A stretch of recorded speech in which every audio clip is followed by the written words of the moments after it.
All right, so we are back, brothers and sisters. I hope you enjoyed that brief interlude. That's My God and My Gun United Front, Bomani Mayasa, African Insurrection Music.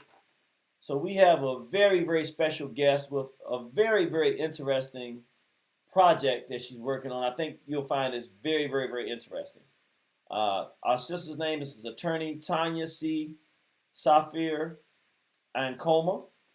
She's the founder and CEO and president of the Sankofa Repatriation Assistance Program. She also goes by just simply Sista Yaa. She earned her Bachelor's of Science degree in Political Science from Austin, Austin P. State University in 2000. She received her law degree from the Cecil C. Humphreys School of Law at the University of Memphis in Memphis, Tennessee in 2003. She served as an assistant public defender for the Shelby County Public Defender's Office. Later, she operated her private law office for a number of years where she handled a variety of criminal, family, and civil law cases.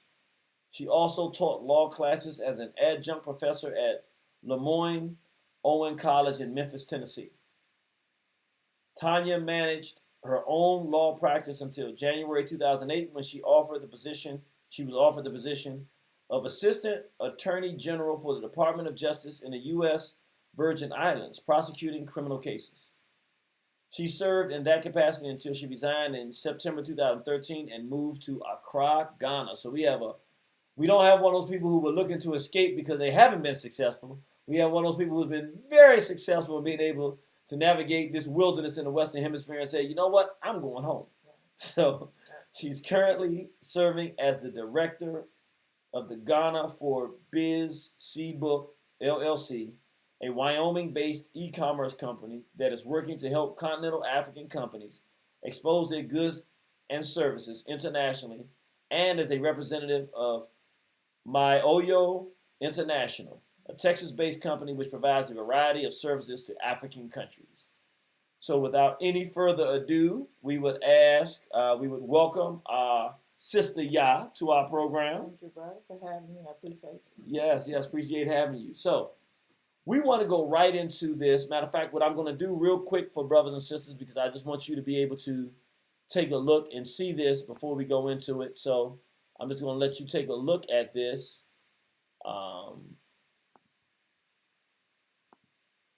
This is the Sankofa Repatriation Assistance Program. So I think, what is the website? Can you tell us what the website is? It's www.sankofarepat.com. SANKOFAREPAT.com. Sankofarepat.com. Okay, so you go to sankofarepat.com and you can see this and go onto the website and check it out yourself. So tell us a little bit about, just give us a real brief introduction of what took you to Ghana. And then tell us how you came up with the idea to do the Sankofa Repat. Okay. Well, it started actually in Memphis. Okay.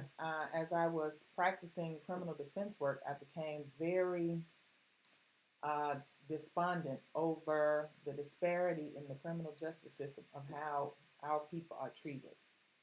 Even in a predominantly black Shelby County, Memphis, Tennessee, we just don't get a fair shake in the criminal justice system. And I started seeing this as I began to look and study what's happening all over the country. And I became so sad. And so I wanted to basically run away from it.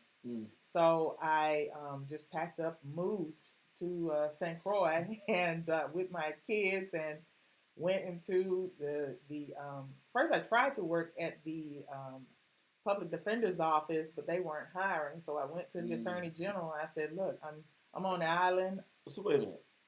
So you moved to St. Croix, just you and your children, before you had a job, just because you were just so sick of what was happening in America. Yes, I wanted to go somewhere where it was just all black people in control of everything. Okay. And so the public defender's office wasn't hiring, so I just called up the attorney general's office and I said, hey, I'm an attorney from the States. I'm on the island. Are y'all looking for a new attorney? And got me in while I was there, brought me in and gave me my resume, had a talk. They interviewed me and gave me a job. Wow. Mm-hmm. So now you're able to make a good living. I'm sure for where you were probably was exactly what you needed, something to do, a way to get in, and so that went well. So Okay, so what happened then after doing working as a prosecutor for a number of years, I became so sad over the fact of seeing black people hurting black people. You know, because at this point, it was racism wasn't in it. it's just us doing to ourselves. Yes, I know the root cause of it is because of what happened to us, but you know, just seeing it, it was just overwhelming. And I told my husband, I said, you know, I need like a hiatus. I need to go on a sabbatical. So when you said did you go over with your husband over there, or No, at that time when I first went there, we weren't married. okay? And then actually, I met my husband while I was working there and everything. Beautiful. I traveled to Ghana and met him and Okay. been married and everything. So he at that time when in 2013, I was basically laying in bed and as audible as I hear your voice right now, it was like a voice said to me, "Go, leave." So I just sat up in bed and I told my husband, I feel I need to go to Africa. Mm-hmm. And my husband's Ghanaian, and at that time he was working in Virginia, and I was still in the Virgin Islands. And he said, "Well, honey, if that's what you feel like you need to do, then just go, right?" And he's, "I got you." So I got the kids, the two youngest at that time, and I said, "We're out of here." You know, I turned in my resignation, and because I was just becoming so depressed and sad, you know what I mean, on what I was seeing, and it was just overwhelming to me. I'm a lot of people would describe me as empath, and so you take it in. Yeah, and so I left with my children in 2013, and we moved to Accra, and we lived in my husband's home area near Medina. Okay. For whoever is familiar with that, his family, his mother, father, brothers, sisters, and stuff were there. So the children and I went there, and we stayed there for 2 years. And during that time, my husband started buying. My husband comes from a royal family in Central Region, so that family have a lot of land. And we were doing some projects on that land, but my husband said, "Well, I want to buy my own as well." So we bought some more land, and we have poultry farm, we have pineapple farm. We got a lot going on our own land that currently his brothers run for my husband and everything. So, and just to make it quick, don't you dare you vegans get upset, okay? They growing some homemade chickens over there in Ghana. We even grow our own feed. There you go. So some of our people can still eat some healthy meat. Right. So, while I was there, I began to notice that the vast majority of people who are repatriating successfully and able to stay are older people who have their Social Security, pensions, retirement. The younger ones, and when I say younger, I mean just people who haven't reached that age, because you can be in your 50s, 40s, 30s, 20s. Those who don't have that steady source of income coming in, because you can't go to Africa looking for a job. That's right. It's high unemployment rate. Could you say that again? You can't go to Africa. I do not suggest you go to Africa looking for a job, because the people there they have high unemployment. And the last thing you want to do is create animosity by competing with them for jobs. Okay, so you need to go as a business owner. Well, where are we, the vast majority of our people, going to get this capital to start businesses is the problem. The vast majority of us are here working and surviving hand to mouth. Working, get check, pay bills, work, get check, pay bills.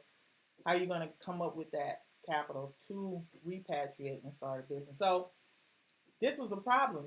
The younger people keep having to come back and forth. They'll save up some money, they go over there, and then the money runs out, and then they have to come back, and then they try to find a job, work some more to go back. Because at the end of the day, we all want to stay. I've never met anybody who went to Africa from here and didn't want to stay. Even the children. My son, when he went, he was 3. When he came back, he was 5. And since then, he's still been telling me, "When are we going back? I'm ready to go." You know, so... And my daughter was 17 when she went, and she loves it.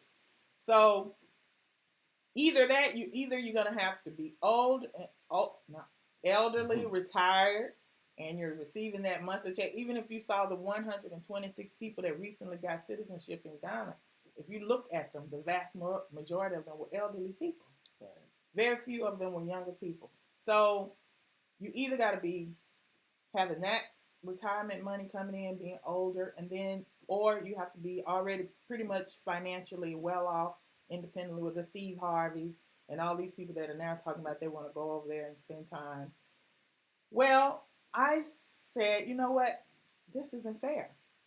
This isn't fair. The vast majority of our people who were brought over here and enslaved, that were kidnapped, the descendants of kidnapped Africans who were brought to the Caribbean, to South America, North America, and the UK, are working class, proletariat class people who are just surviving. And they're being left out of this talk about repatriation. So I have been thinking, this is something that has been on me and on my mind for over 2 years now. I've been, telling friends I have this idea about how to help people repatriate, help our people get home. Because a lot of my people, our people, they see me, they see when I post videos of our land and the things that me and my husband have going on, and they see all these other people doing it, and they want to go too. And me being an empath, now I have to figure out, how can I help you come too? Exactly. So that's how it came. Okay. That's the origin of it. Is there's a lot of our people who want to go and they need help. I'm hearing also a calling, because I'm hearing you say something that said, go to St. Croix, and you listen to that voice. Mm-hmm. And then some said, you got to go to Africa. Mm-hmm. And you said, I'm going to go. And you called your husband and tell him, and he said, sure. Yeah. So it's like there's a calling, something that's calling you to do something. You're doing what you're being called to do. Mm-hmm. And obviously it's working out for you and your family. And now you're saying your calling is more than just you and your family. Yeah, we're doing well. It's working for us. But that's still not good enough for you. Right. I want to do something to help more of our people. Right. Exactly. So tell us about Sankofa Repat and how that can help everyday black people who, I'm just going to add this caveat, you didn't say it, but I'm going to add it, who have some sense of business orientation to be able to be self-sustaining at some point. They want to go back to Africa. They realize, I'm ready to get out of here. I want to go somewhere where there's black people. I want to go to a country in Africa. I want to repatriate, but I don't have all the capital to get there. Tell us what you created, how it works, and what your vision is. Well, what I said was, while our people don't have a lot of money individually, collectively, we do have a lot of money. So we can do what other groups of people, other races of people do, and practice group economics. And that's how we can repatriate our people. So I said, okay, let me make it the contribution small enough where anybody can afford to participate and be a part of the movement. We're asking for 1 million of our brothers and sisters, whether they're in South America, the Caribbean, North America, or UK, to commit to donating $1 single a month. 1 million brothers and sisters is not a lot. Marcus Garvey was able to get way more than that, and he didn't have the internet. That's right. And I believe if something like Popeye's Chicken can go viral with our people, then so can this, which is something to help our people, right? So I'm asking for 1 million brothers and sisters. Now, the people who have been coming on donating are giving more than $1, but we ask only for $1 because we want everybody to feel like, okay, I can afford that. You know what I mean? Okay. So what we're trying to do, and I hope to reach this, my goal, I feel, and we can do it, is to reach that goal by summer so that we can start repatriating brothers and sisters. And we want to do 100 families every 6 months. And what we want to give them is 6 months. We want to, as soon as you hit the ground, well, let me start before you leave.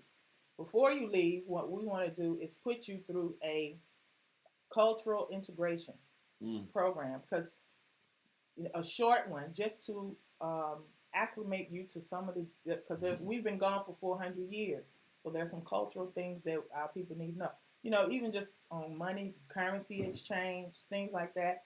In Muslim communities, you don't hand anybody anything with the left hand because that's considered unclean, disrespectful. So just cultural things like that. Put them through that first. Once we've selected those to be repatriated, we're asking them to submit a business plan.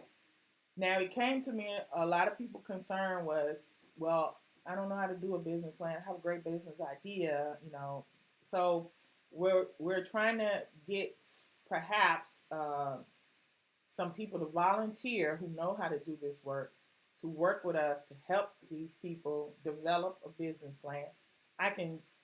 We're wanting to repatriate them to Nigeria, Ghana, Sierra Leone, Gambia, and Senegal. Okay. Starting out. And we all English speaking. Okay. Yeah. Yes. And because what we want to do is we can get people on the ground in those countries. We already have people on the ground in those countries to receive them once they get there. Okay. And then we want to put them with an adopted family. Okay. Because it's important if you're going to be leaving your family on this side of the Atlantic. You have a family on that side. You need to have a family on that side. Say the countries again. Nigeria, Ghana, Sierra Leone, Gambia, and Senegal. Now, Senegal, is their first language French or English? Theirs is French. Okay, but most people speak English there, or no? I don't know about most, but I do know a lot of people speak English. Okay, you can survive in Senegal speaking English. Okay, all right, fantastic. Yeah. And Sierra Leone too? Is that French or? No, that they speak English. English. Okay, all right, fantastic. Mm-hmm. And we'll get you through the immigration process to make sure you have your residency. We're going to get your company, your business registered for you so that you're operating within the law. It creates a tax base for the countries that you're going into. These jobs that you're going to be operating are going to be creating jobs for our brothers and sisters on the continent as well. So this helps us and it helps them. Now, it's a partnership, the businesses, because we're footing the bill for everything. Sankofa Repatriation, you're a partner with Sankofa Repatriation Assistance Program. Our percentage in that company goes back into the pot to keep repatriating more people, though. So, and what we do, we start with we start with 60-40 split, but we decrease our 40% over the course of years annually until we get to 20%. And the reason why we start with the 40% is because we're going to be footing a lot of the bill up front. But as they work and make the business profitable to sustain themselves, then we will reduce annually until we get down to about 20%.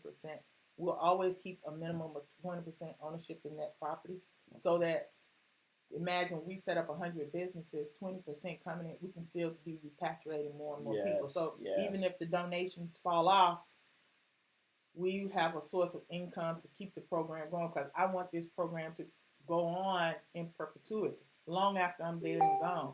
I want our children to be, helping our brothers and sisters that want to come home.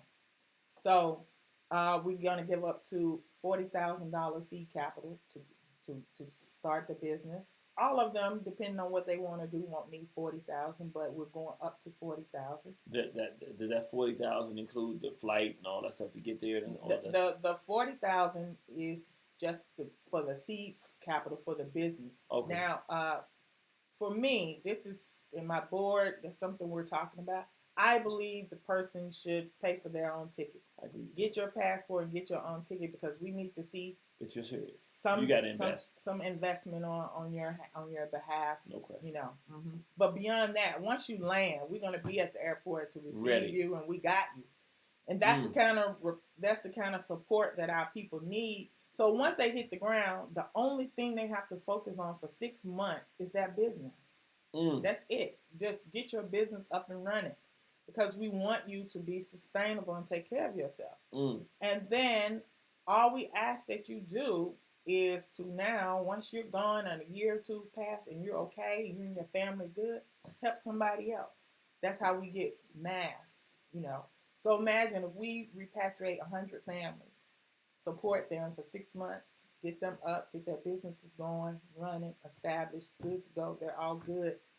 And now we've moved on to the next 100. Well, this 100, at some point, they're going to be moving to help other people come. Mm-hmm. Wow. it's one of those things where the idea is so phenomenal that it's almost like, is this really gonna work? You know what I'm saying? Listen to you, I'm like, I actually want to see 5 years from now where this is, because it. I mean, from my perspective, just listen to what you're saying, the way I'm receiving it. If everybody does what, I mean, it's not a difficult, like, there's not a difficulty. If you already have people on the ground over there, of course there are always going to be little, bumps in the road, but you have a system in place. You've already done it. You're already doing business, so you're not talking about something you don't know how to do. Right. You already have connection in countries, and they're close countries, so it's a regional thing that you're starting with. It sounds to me like I just got somebody on here I'm looking at. They say I'm in Uganda. Me and my wife just came back. We love it. Just somebody that's on the thread. So it sounds to me like this works well. It's something that can spread to all the different regions. And the Africans in the diaspora who are sick and tired of the Western Hemisphere, or just those who want to help the African continent, realizing that it's time for Africa to develop and grow itself and stop waiting on the Chinese and the Euros and the India and everybody else around. I want to say, why is it that we can't take the wealth of information, knowledge, our skills, and why can't we go there and help build with our own brothers and sisters? And that's something that the president of Ghana just recently said in an interview with Roland Martin. He was like, the African continent need us in the diaspora. And when are we going to realize? Because a lot of our people will sit around and talk about the Chinese are over there, the Chinese are over there. Well, guess what? We could be over there too. And they would, the Africans on the continent, whether they be in government or just a regular everyday, they would much rather work for you than the Chinese. They would much rather give you the contract than the Chinese or the Lebanese. But guess what? We have to go over there, and my whole issue is we have a whole, the vast majority of us just don't have the resources to go. So we have to help ourselves. The Jews help, even the Jews that are over here, if you don't want to repatriate, that's okay, but you can still, this is something you can still help with, because there are Jews that live here in America that still help the Jewish, the state of Israel. Exactly. They understand that the state of Israel is their power base to give them a place to reconnect and have support anywhere they are in the world. Exactly. So the African continent, well, at this point I say sub-Saharan Africa, unfortunately, but the African continent in general is the plug base for African people, and one day it'll be the whole entire African continent, and we should be doing the same thing. Exactly, and that's exactly what he said. And a lot of our people not paying attention to what's happening to us here economically. I just saw a study that was released by Rutgers University here in December last month, and they were talking about how living under a system of racism, white supremacy is affecting Black communities emotionally, psychologically, and physically. And they did a study of young people, and they found that in this study was thousands of young people. I think the study was done in New York. They said that all of these children reported experiencing at least a minimum of 5 incidents of racial discrimination per day, and that it was causing a state of depression in our children. And there are many studies like this. I have come to the conclusion, based on history and what's currently going on, that we are never going to get equality living with our enemies, because the system that they have in place is, the whole purpose of it is to keep us oppressed and down. So I say we don't have to take it. We have an option, and Africa is our option. Africa is our option. Dr. Claude Anderson was just on the Breakfast Club, and he said next year, 2020, is probably the last year that Black people have to change things for themselves, because he said that basically it's over for us, so that we don't have a snowball's chance in hell of competing, because we don't control anything. We don't control anything here. In the way the system is designed, we're never going to be able to control anything. And so I say, why stay here and suffer? And also, on top of that, now they're automating jobs. So they're giving all the jobs to robots and machines. And if I can just say to what she's saying, it's amazing to me in Washington, D.C., metropolitan area, every time I go into a grocery store, they got a couple of people in the aisles and just these robot things that you go, and I'm like, these robots, which cost millions of dollars, I'm sure, are taking jobs away from scores of people. Yeah. And in this one study that was released in, I think it was October of this year, they said that in the next 10 years, it's going to affect us more. This automation of jobs is going to affect Black people the hardest because we're already at the bottom of the barrel scraping. And they said we're slated to lose almost 5 million jobs in the next 10 years because of automation.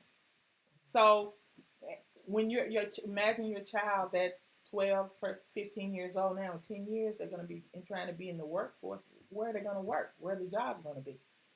My thing is, Sankofa Repatriation Assistance Program wants to take you off slave wage jobs in the first place and put you and make you a business owner on the continent of Africa. I have this report I wanted to share. It's called Africa's Untapped Business Potential, and I'll send it to anybody who, there are plenty of studies like this, but in here, these are non-African people at the Brookings Institute and all these other places that are telling each other, because they know we're not going to read it, that Africa, everywhere else in the world is slowing down economically, and while Africa is rising. Everything, the consumer market, everything, the jobs, because the population of Africa is growing. We have the youngest population in the world on the continent of Africa, while all the other countries are declining. They're declining in age, they're declining in workforce, they're declining in economics, while Africa is rising. So all of these people, these white people, these Asians, these Arabs, they know that Africa is where, and they're going into Africa to reap the economic benefit, while we stay over here and get left out. And I say no. Well, this is magnificent. So look, okay, so people are going to want to get in touch with you. Many of them are going to want this. It's called Africa's Untapped Business Potential. You said you'll be able to send that to them. And also, they're going to want to find out more about how they can participate in the program, how they can contribute. How do they reach you? How do they find you? They can go to the website, www.sankofarepat.com. They can subscribe to our mailing list. You can donate from there.